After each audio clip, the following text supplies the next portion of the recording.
باللہ من الشیطان الرجیم بسم اللہ الرحمن الرحیم السلام علیکم ورحمۃ اللہ وبرکاتہ۔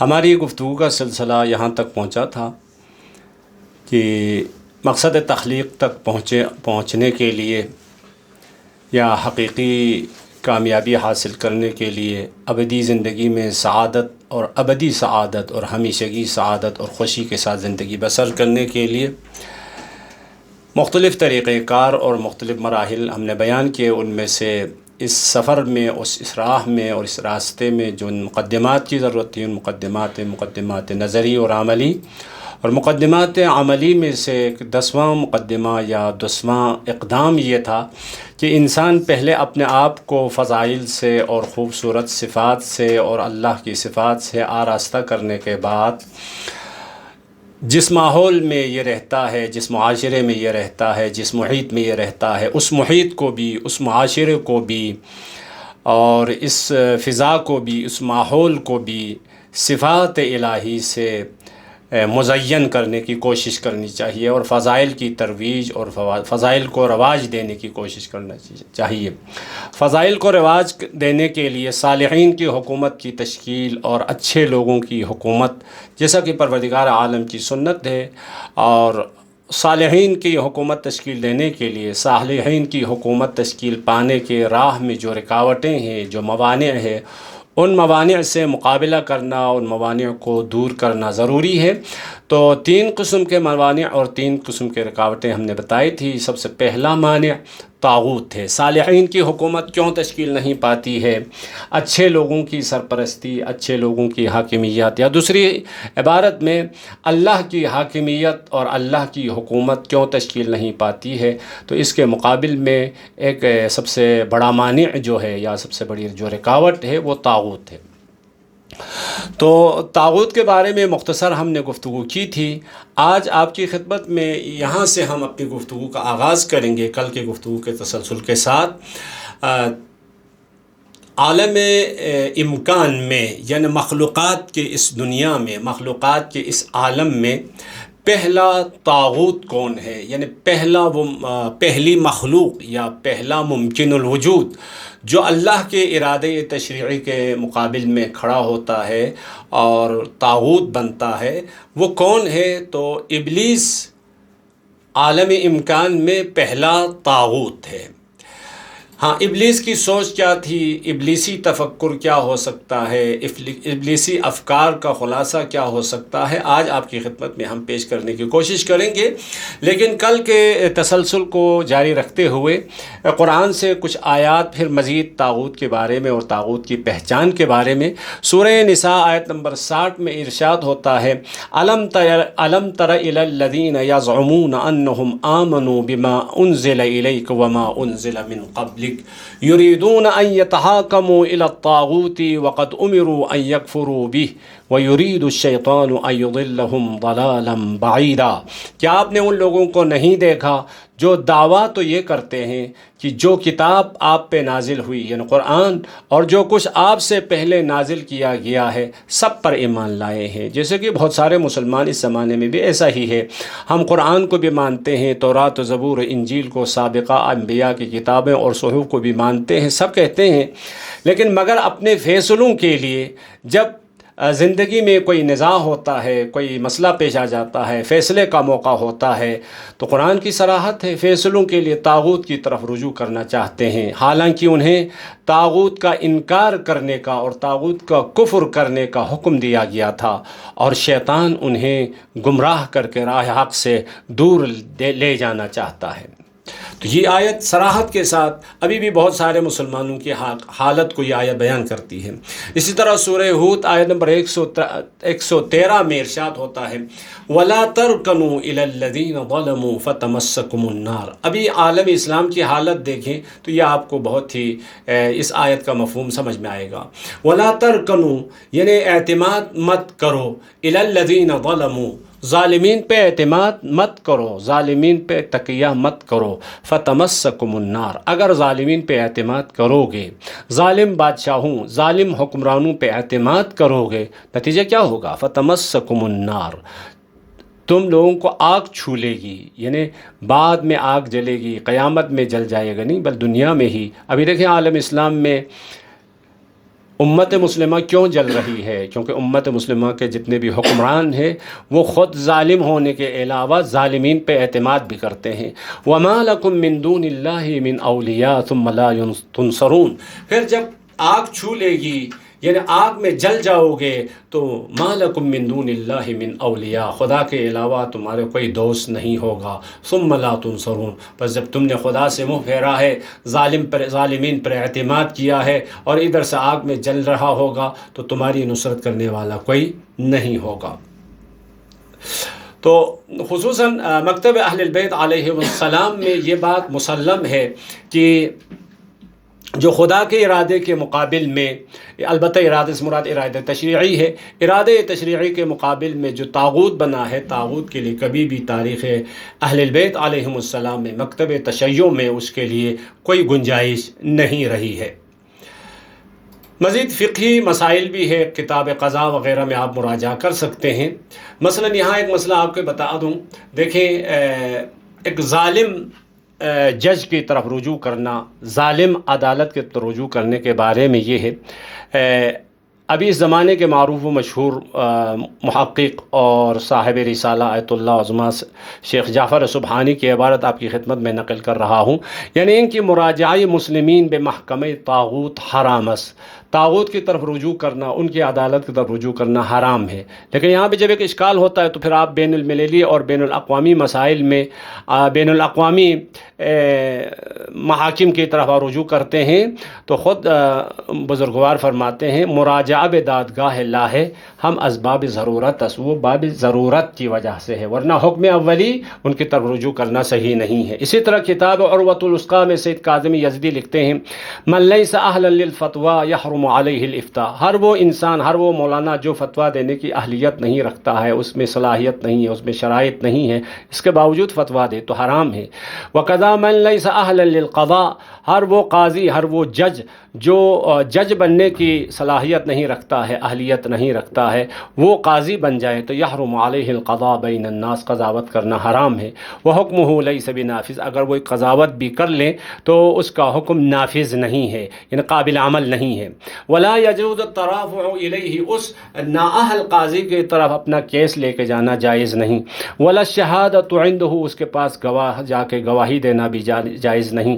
والمال الذی یؤخذ بحکمہ حرام، اس نااہل قاضی سے، نااہل جج سے فیصلے میں اپنا مال لینا بھی حرام ہے۔ وَإِن كَانَ الْآخِذُ مُحِقًّا، اگرچہ وہ مال لینے والا حق بجانب ہی کیوں نہ ہو، إِلَّا إِذَا انحصر استنقاض حقه بالترافع عنده، لیکن حق حاصل کرنے کے لیے اس کے علاوہ کوئی چارہ نہ ہو تو من باب اضطرار و من باب ضرورت اس کی طرف رجوع کر سکتے ہیں، ورنہ حکم اولی یہ ہے اس کی طرف رجوع نہیں کر سکتے ہیں۔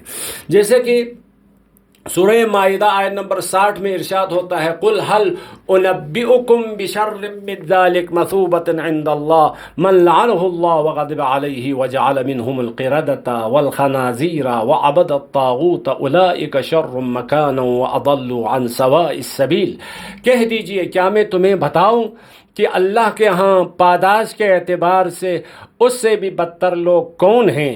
وہ لوگ جو جن پر اللہ نے لعنت کی اور جن پہ وہ غضبناک ہوا، اور جن میں سے کچھ کو اس نے بندر اور سور بنا دیا، اور جو طاغوت کے پجاری ہیں، ایسے لوگوں کا ٹھکانہ بھی بدترین ہے اور سیدھے راستے سے بھٹکے ہوئے ہیں۔ اس آیت کے ذیل میں امام باقر علیہ السلام فرماتے ہیں، قال اللہ تبارک و تعالی لَأُعَذِّبَنَّ كُلَّ رَعِيَّةٍ فِي الْإِسْلَامِ دَانَتْ بِوِلَایَةِ كُلِّ إِمَامٍ جَائِرٍ لَيْسَ مِنَ اللَّهِ وَإِنْ كَانَ الرَّعِيَّةُ فِي أَعْمَالِهَا بَرَّةً تَقِيًّا۔ یہ اصول کافی میں جناب شیخ محمد یعقوب قلینی اصول کافی میں باب فی من دان اللہ عز وجل بغیر امام من اللہ عز وجل، جلد نمبر 1 صفحہ نمبر 376 میں امام سے یہ روایت نقل کرتے ہیں، ہر وہ انسان جو ایک امام جائر، ایک امام ظالم، یعنی ایک امام باطل، ظالم سے مراد یہ نہیں ہے کیونکہ ہم لوگ ظلم اور عدالت کو احساسات اور جذبات کی نگاہ سے دیکھتے ہیں، لہذا جب جائر اور ظالم کی بات کرتے ہیں تو ہمیں ایسا لگتا ہے اگر خون خرابہ کریں، کسی کے پیٹ میں چاقو ماریں اور خون نکالیں تو ہم کہتے ہیں یہ بڑا ظالم ہے، لیکن چپکے سے کسی کا حق مار لے اور کسی کا حق چھین لے تو ہم اس کو ظالم نہیں کہتے ہیں، جبکہ ظلم کسی سے خون نکالنے کو نہیں کہتے ہیں، ظلم کسی کا حق کھانے کو کہتے ہیں، کسی کا حق ضائع کرنے کو کہتے ہیں۔ اگر کسی کا حق کھا لے، اب حق کھانے کے 2 طریقہ ہے، ایک دفعہ آپ کے منہ میں ایک تمانچہ مار کے حق چھین لے، دوسری دفعہ یہ ہے آپ کے ہاتھ میں کوئی مٹھائی رکھ کر آپ کے حق چھین لے، دونوں صورت میں وہ ظالم ہے، لیکن ہم تمانچہ مارے تو اس کو ظالم کہتے ہیں، مٹھائی دے کے حق چھین لے تو اس کو ظالم نہیں سمجھتے ہیں، جبکہ ایسا نہیں ہے۔ ظالم یعنی دوسرے کا حق کھانے والا۔ تو ایک امام جائر یعنی ایک ایسا امام جو حقدار نہ ہو، ایک ایسا حاکم جو حقدار نہ ہو، جس کو حکومت کرنے کا حق نہیں ملا ہے، حکومت کرنے کا اختیار نہیں ملا ہے، بغیر حقانیت کے، بغیر اختیار کے، بغیر اجازت کے اگر کوئی حاکم بنے اور اس حاکم کی حکومت کو قبول کر لے تو خدا اس حکومت کے قبول کرنے والوں کو سخت ترین عذاب میں مبتلا کرے گا۔ مقبولہ حنظلہ میں امام صادق علیہ السلام سے روایت نقل ہے، ان رجلین من اصحابنا بینہما منازعۃ فی دین او میراث، یعنی شیعوں کے درمیان جب بھی کوئی نزاع ہو جائے، کوئی جھگڑا ہو جائے کسی قرضے کے بارے میں یا کسی میراث کے بارے میں، خود ادھر اس روایت سے پتہ چلتا ہے یہ قضیہ فرضی ہے، یعنی ایک حقیقت میں کسی کے درمیان کوئی لڑائی جھگڑا ہو گیا ہو ایسا نہیں، یعنی اگر اس طرح سے کوئی فرض، کوئی اختلاف ہوا، کوئی نزاع پیش آیا تو کیا کریں؟ فَتَحَاكَمَا إِلَى السُّلْطَانِ وَإِلَى الْقُضَاةِ، راوی امام سے سوال کرتا ہے یہ دونوں شیعہ، یہ دونوں مومن اپنے اس مسئلے کو حل کرنے کے لیے سلطان جائر کی طرف یا اس سلطان جائر کی طرف سے منسوب اس قاضی جس کے طرف اگر لے کے جائیں، اَيَحِلُّ ذَلِكَ، آیا یہ عمل ان کے لیے حلال ہے؟ قال، امام علیہ السلام نے فرمایا، من تحاکم الیہم فی حق او باطل فانما تحاکم الی الطاغوت، چاہے وہ حق بجانب ہو چاہے وہ حق بجانب نہ ہو، جب بھی کسی سلطان جائر کو یا سلطان جائر کی طرف سے منسوب کسی جج کے طرف اپنا کوئی کیس لے کے جائیں تو گویا انہوں نے طاغوت کو اپنے لیے حاکم بنایا ہے۔ وما يحكم له فانما ياخذ سحتا، یعنی طاغوت سے جو کچھ حاصل کرتا ہے وہ حرام ہے، وان كان حقا ثابتا، اگرچہ وہ حق بجانب ہی کیوں نہ ہو، لانه اخذ بحکم الطاغوت، کیونکہ طاغوت کے حکم سے اس نے یہ لیا ہے۔ وقد امر اللہ ان يكفر به، وہ حالیہ ہے دران حال کی، وحالانکہ امر اللہ ان يكفر به، درحال کہ خدا نے قرآن میں دستور دیا ہے طاغوت کا انکار کرنے کا۔ قال اللہ تعالی یریدون ان یتحاکموا الی الطاغوت وقد امروا ان یکفروا بہ، اصول کافی جلد نمبر 1 صفحہ نمبر 67 میں۔ بس طاغوت کی طرف مراجعہ کرنا، طاغوت کی طرف رجوع کرنا، طاغوت کی طرف اپنا کیس لے کے جانا، مقبولہ ابی حنظلہ میں امام صادق علیہ السلام نے ممنوع قرار دیا ہے۔ اسی طرح مشہور ابی خدیجہ سالم، اس روایت میں قال ابو عبداللہ جعفر بن محمد الصادق علیہ السلام، امام صادق علیہ السلام فرماتے ہیں، ایاکم ان یحاکم بعضکم بعضا الی اہل الجور، اے شیعو، اے مؤمنو، پرہیز کرو، اجتناب کرو، اپنے درمیان جب اختلاف ہو جائے تو اس اختلاف کو اہل جور کی طرف لے کے مت جاؤ۔ ولیکن انظروا الی رجل منکم یعلم شیئا من قضایانا، لیکن دیکھو اپنے درمیان، شیعوں کے درمیان کوئی ایسا عالم دین، کوئی ایسا مجتہد، کوئی ایسا فقیہ، کوئی ایسا مفتی جو ہمارے احکام کو جانتا ہے، فاجعلوہ بینکم، یعنی اس کو اپنا حاکم بناؤ، اس کو اپنا قاضی بناؤ، اس کو اپنا جج بناؤ۔ فانی قد جعلتہ قاضیا فتحاکموا الیہ، میں امام صادق اس عنوان سے کہ میں اختیار رکھتا ہوں، میں ولایت رکھتا ہوں، میں حق رکھتا ہوں، میں اس اہل علم کو، اس مجتہد کو، اس عالم دین کو تمہارے اوپر قاضی بنا رہا ہوں، کیونکہ مجھے یہ اختیار ہے، یہ مجھے یہ اللہ کی طرف سے یہ ولایت مجھے ملی ہے، یہ اختیار ملا ہے، یہ حق میرے پاس ہے، لہٰذا میں اپنے اختیار کی بنا پر، اس حق کے بنا پر، ولایت کی بنا پر اس کو قاضی بنا رہا ہوں، اس کی قضاوت کو قبول کرو۔ تو خلاصہ کلام آیات و روایات میں طاغوت کے بارے میں تفصیل سے گفتگو ہوئی ہے۔ خدا اگر ہمیں توفیق دے تو پھر کبھی سیاست کے موضوع پہ اگر ہم درس شروع کریں گے تو وہاں طاغوت کے متعلق تفصیل سے گفتگو کریں گے۔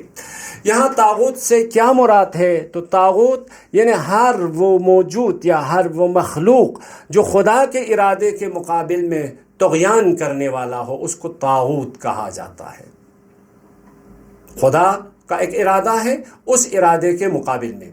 اب دیکھیں، سب سے پہلے جب پروردگار عالم نے انسان کی تخلیق کا اعلان کیا، وَإِذْ قَالَ رَبُّكَ لِلْمَلَائِكَةِ إِنِّي جَاعِلٌ فِي الْأَرْضِ خَلِيفَةً، سورہ بقرہ آیت نمبر 30 میں جب پروردگار عالم نے انسان کی تخلیق کا اعلان کر دیا تو انسان کے بارے میں خدا کا ارادہ یہ تھا کہ میں خلیفہ الہی کا مقام اور انسان کا لامحدود سے اتصال، یعنی انسان میں فضائل کی تقویت کا ذریعہ۔ خدا کا ارادہ کیا ہے؟ خدا کا ارادہ یعنی انسان بنانے کا، در حقیقت خدا کا ارادہ یہ ہے کہ انسان خدا کا خلیفہ بنانے کا ارادہ ہے، یعنی ایک ایسا موجود بنانے کا ارادہ ہے جو خدا کی تمام صفات، استقلالیت و ازلیت کے علاوہ باقی صفات کا مظہر تام بنے، ایک نمائندہ بنانے کا ارادہ ہے۔ نمائندہ ٹھیک ہے، تمام مخلوقات خدا کے اثرات میں سے ہے، لیکن انسان میں یہ خصوصیت ہے،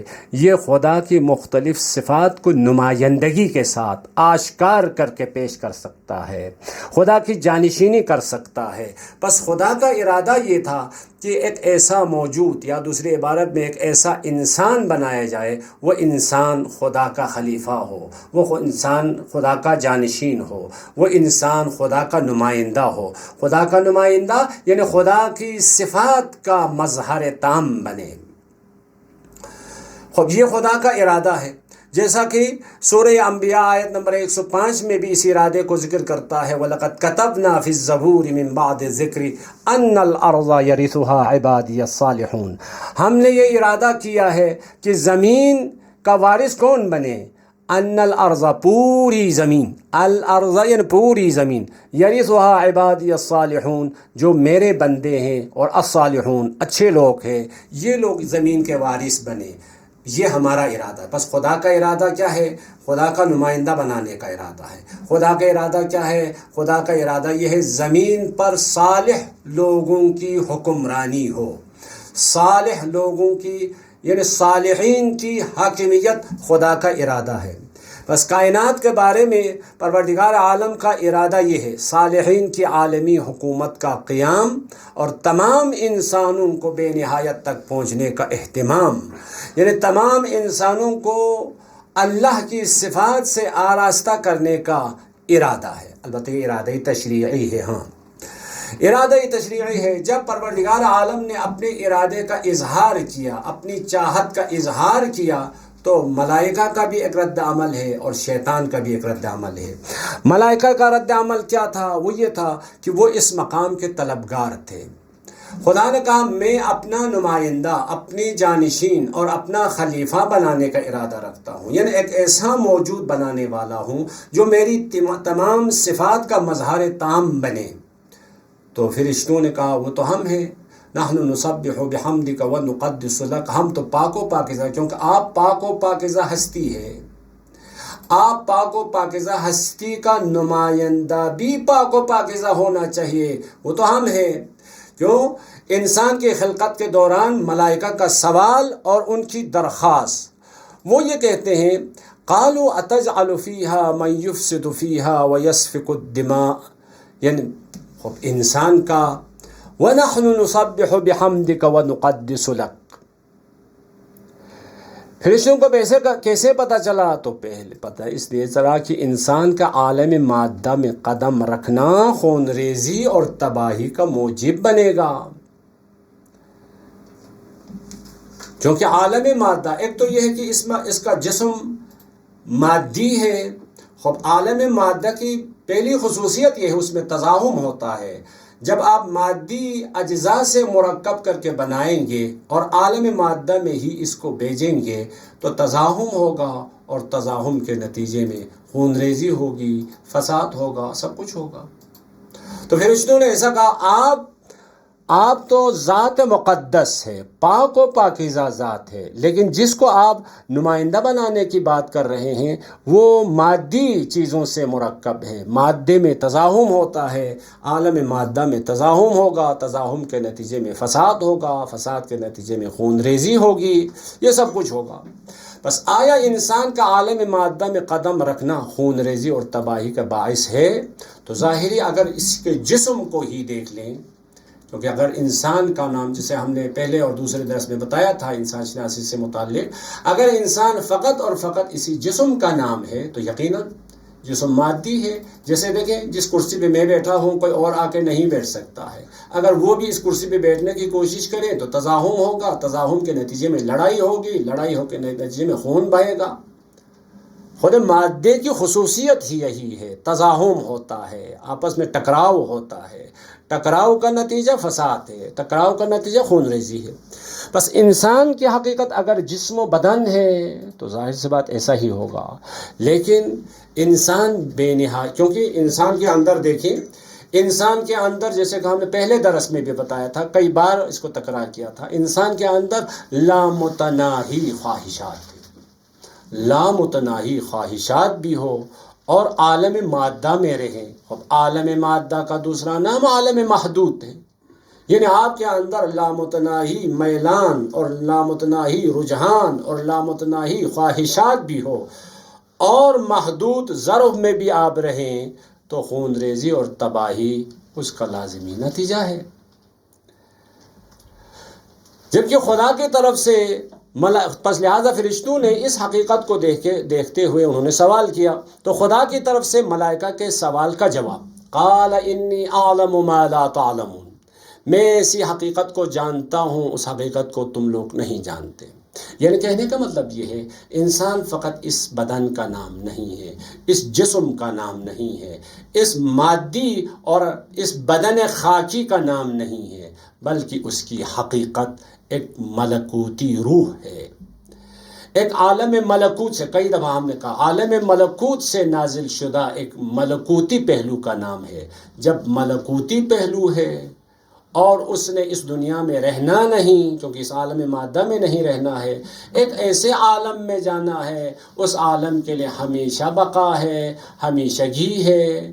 بس لہٰذا کوئی تزاحم بھی نہیں ہوگا. ایک تو ملکوتی پہلو بھی ہے اور اس عالم میں کوئی انتہا بھی نہیں ہے، آپ کی خواہشات میں کوئی انتہا نہیں، اس عالم میں بھی کوئی انتہا نہیں. جب دونوں لامتناہی ہے تو کوئی تزاحم بھی نہیں. خلاصہ پروردگار عالم نے فرشتوں کو جواب دیتے ہوئے کہا، انی اعلم ما لا تعلمون، میں ایک ایسی حقیقت کو جانتا ہوں اس انسان کے بارے میں جو تم نہیں جانتے. پھر خدا اپنے اس دعویٰ کو ثابت کرنے کے لیے علم آدم الاسماء كلها ثم عرضهم على الملائکۃ، حضرت آدم کو تمام اسماء کی تعلیم دی اور فرشتوں کے سامنے بھی وہ پیش کیا. یہاں معمولاً جوانوں کے ذہن میں ایسا آتا ہے کہ ایک ایسا مقابلہ، ایک ایسا مسابقہ رکھا ہے فرشتوں کے اور حضرت آدم کے درمیان جو نعوذ باللہ کوئی ناانصافی ہے. یعنی حضرت آدم کو بتایا ہے پہلے سے اور فرشتوں کو بتائے بغیر مسابقہ برگزار کرے، تو ظاہر سی بات جس کو بتایا ہے تو اس نے جیتنا ہی تھا. نہیں، قرآن کی تعبیر آپ دقت سے پڑھیں گے، غور سے پڑھیں گے تو اس میں یہ کہا علم آدم الاسماء کلہا، جناب آدم کو تمام اسماء کی تعلیم دی اور فرشتوں سے چھپا کے نہیں رکھا ہے، بلکہ ثم عرضهم علی الملائکۃ، تمام فرشتوں کے سامنے بھی وہ حقائق پیش کیے ہیں.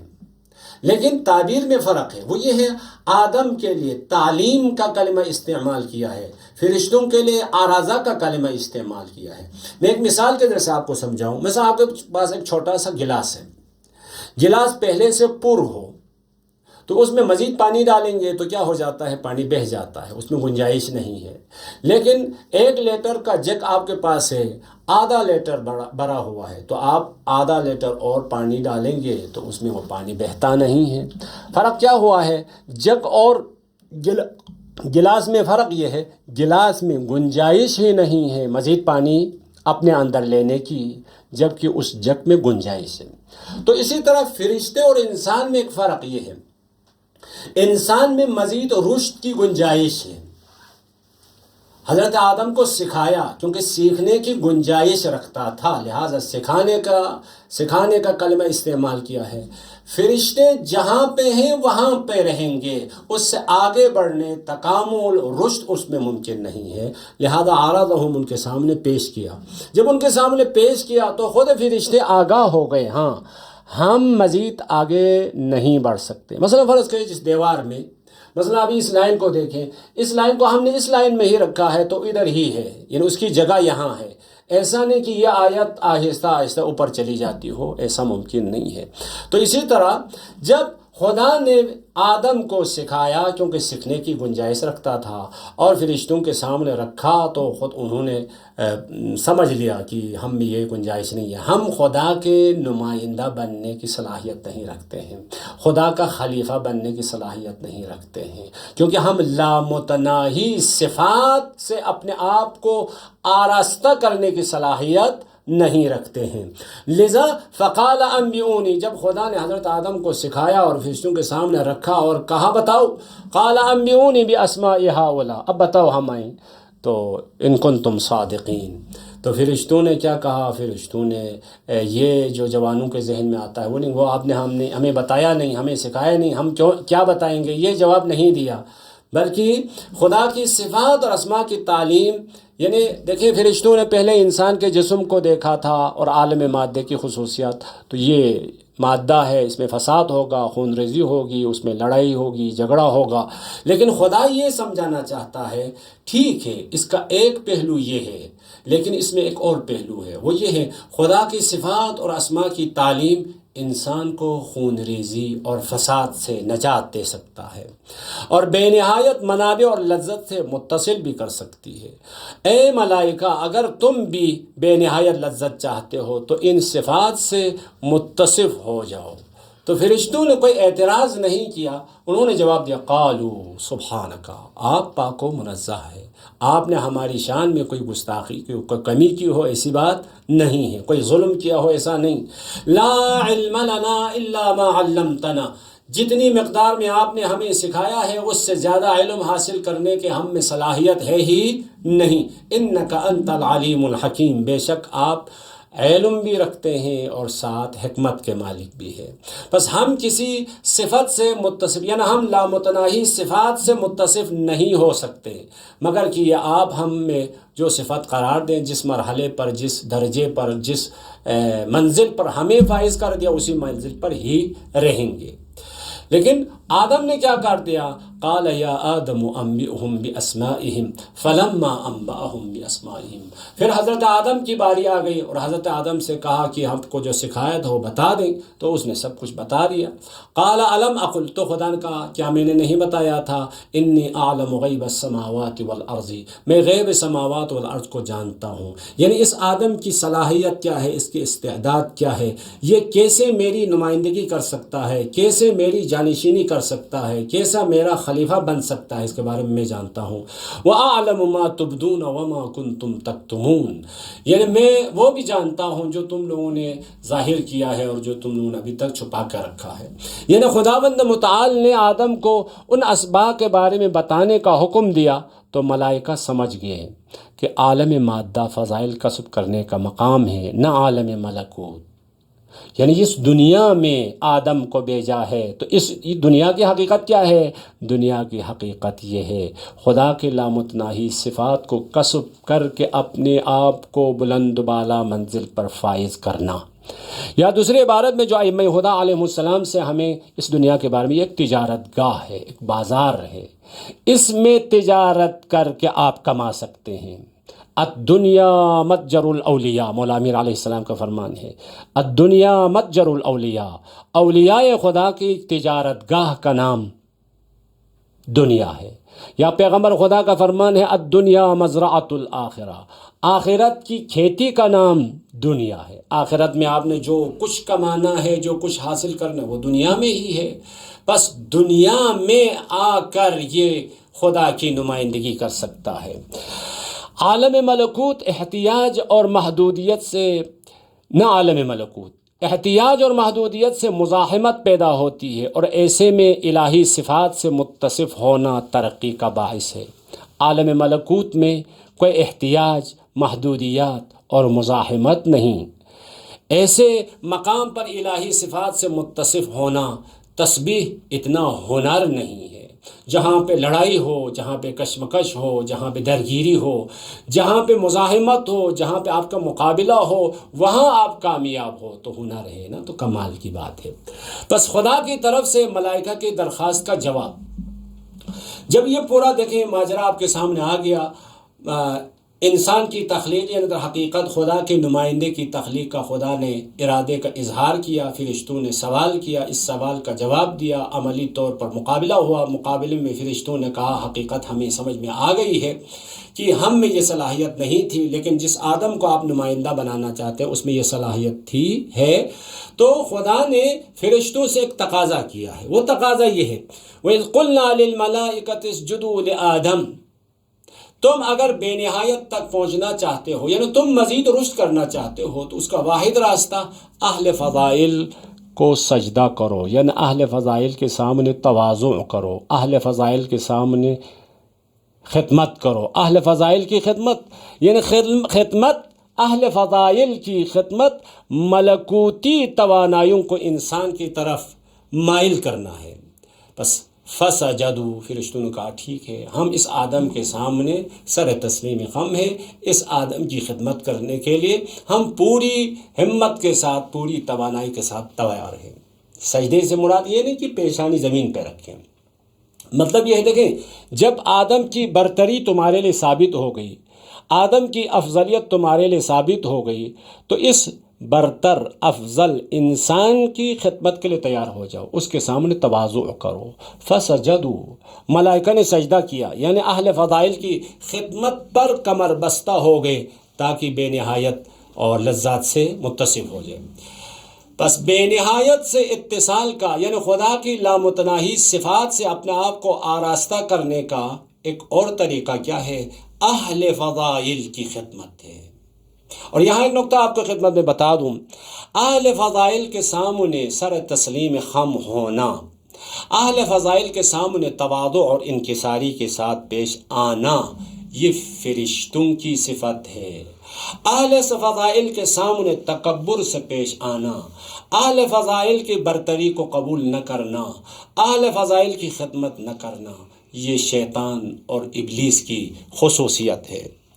پس خدا نے جس طرح فرشتوں سے کہا کہ جب آدم کی برتری، آدم کی افضلیت تمہارے لیے واضح و آشکار ہو گئی تو اس کی خدمت کے لیے کمر بستہ ہو جاؤ، فسجدوا، سب نے کہا ٹھیک ہے، ہم اس آدم کی اور آدم کی اولاد کی خدمت کرنے کے لیے تیار ہیں۔ تو خدا نے اجنہ کو بھی حکم دیا، تم بھی اہل فضائل کی خدمت کے لیے کمر بستہ ہو جاؤ، اپنی توانائیوں کو انسان کی تکامل کے لیے صرف کرو تاکہ تم بھی بے انتہا لذت سے بہرمند ہو سکے۔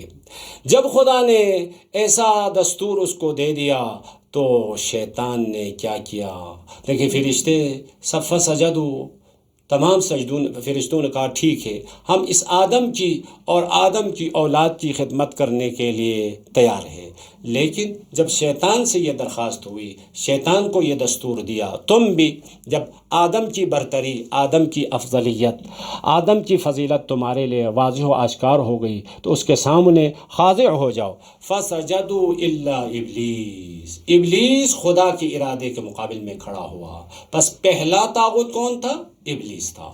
خدا کا ارادہ یہ تھا کہ فرشتے اور جنات سب اس انسان کے سامنے تواضع کرے، اس کے سامنے سر تسلیم خم ہو، اس کی خدمت کے لیے تیار ہو، سب مل کے اس کی خدمت کریں۔ لیکن ابلیس ابا واستکبر وکان من الکافرین، ابلیس نے انکار کیا، نہیں، میں آدم کے سامنے تسلیم ہونے کے لیے تیار نہیں، آدم کی خدمت کرنے کے لیے تیار نہیں، آدم کی برتری کو قبول کرنے کے لیے تیار نہیں۔ تو یہاں ان آیت سے یہ بات واضح ہو جاتی ہے، اہل فضائل کے سامنے تسلیم ہونا فرشتگونس ہے اور اہل فضائل کے سامنے تسلیم نہ ہونا یہ شیطان کی خصوصیت اور شیطان کی علامت ہے۔ شیطان اپنے اس انکار اور اس ابا اور اس طاغوتی سوچ کے لیے ایک دلیل پیش کرتا ہے، وہ یہ کہ قال انا خیر منہ خلقتنی من نار وخلقتہ من طین۔ ابلیس یہ کہنا چاہتا ہے ارادہ الہی کے مقابلے میں ابلیس پہلا طغیان گر ہے، اور یہ خدا کے اس ارادے کی مخالفت کرتا ہے۔ بس ابلیس حقیقت میں سجدہ نہیں کرتے، آدم کی برتری کو قبول نہیں کرتا ہے، یا آدم کی خدمت کرنے کے لیے تیار نہیں ہوتا ہے، آدم کے سامنے تواضع کرنے کے لیے تیار نہیں ہے۔ اس کی خطا اور اس کی طغیان گری کی علت کیا تھی؟ اس کی طغیان گری کی علت اس کی غلط فکر تھی، اس کی غلط سوچ تھی، اور اس کا غلط عقیدہ تھا۔ تو یہاں بھی چند سوالات آپ کی خدمت میں، مثلا ابلیس کس چیز کا کافر تھا؟ خدا کا یا خدا کی بات کا؟ خدا کی کس بات اور ارادے کا کافر تھا؟ ابلیس کا ماضی کیا تھا؟ کہاں پر تھا؟ ابلیس کیا چاہتا تھا؟ کیوں؟ خوب یہ ایک تفصیل طلب موضوع ہے انسان شیطان شناسی سے متعلق، اور خصوصاً مولا امیر علیہ السلام کے پہلے خطبے میں شیطان کے بارے میں تفصیل سے گفتگو ہوئی ہے۔ اگر آپ لوگوں کو وقت ہے تو اس کی طرف رجوع کر سکتے ہیں، لیکن خطبہ قاسعہ سے ایک عبارت نقل کر کے آج آپ سے اجازت چاہیں گے۔ خطبہ قاسعہ میں مولا امیر علیہ السلام فرماتے ہیں فَاعْتَبِرُوا بِمَا كَانَ مِنْ فِعْلِ اللَّهِ بِإِبْلِيسِ، اے انسانوں، اللہ نے ابلیس کے ساتھ جو کام، جو رویہ اور جو سلوک کیا ہے وہ تمہارے لیے باعث عبرت ہے۔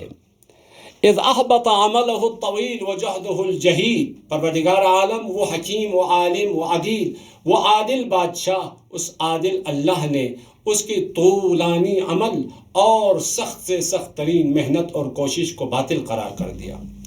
وقد كان قد عبد اللہ ستۃ آلاف سنۃ، در حال ہے کہ اس شیطان نے 6000 سال اللہ کی عبادت کی تھی۔ 6 سال کی بات نہیں، یہ نہج البلاغہ کی عبارت ہے، 6000 سال اللہ کی عبادت کی تھی۔ لا یدرا ام من سن الدنیا ام من سن الآخرہ، یہ 6000 سال عالم ملکوت کے سال سے ہے یا عالم ملک کے سال سے ہے، معلوم نہیں، ہم عالم ملک کو ہی لیتے ہیں، اس دنیا کے 6000 کو ہی لے لیں۔ یہ 6000 سال اللہ کی بارگاہ میں عبادت کرنے کے بعد اس کی اس طولانی عبادت کو، اس سخت ترین محنت اور کوشش کو خدا نے باطل قرار کر دیا۔ کیوں؟ ان کبر ساعت واحدۃ، ایک لمحہ تکبر کرنے کی وجہ سے۔ پھر مولا فرماتے ہیں فمن ذا بعد ابلیس یسلم علی اللہ بمثل معصیتہ، ابلیس کے بعد کوئی انسان وہی ابلیس والا گناہ کرے اور وہ سالم رہنے کے گمان کرے تو یہ خام خیالی ہوگی، کلا وہ محفوظ نہیں ہوگا۔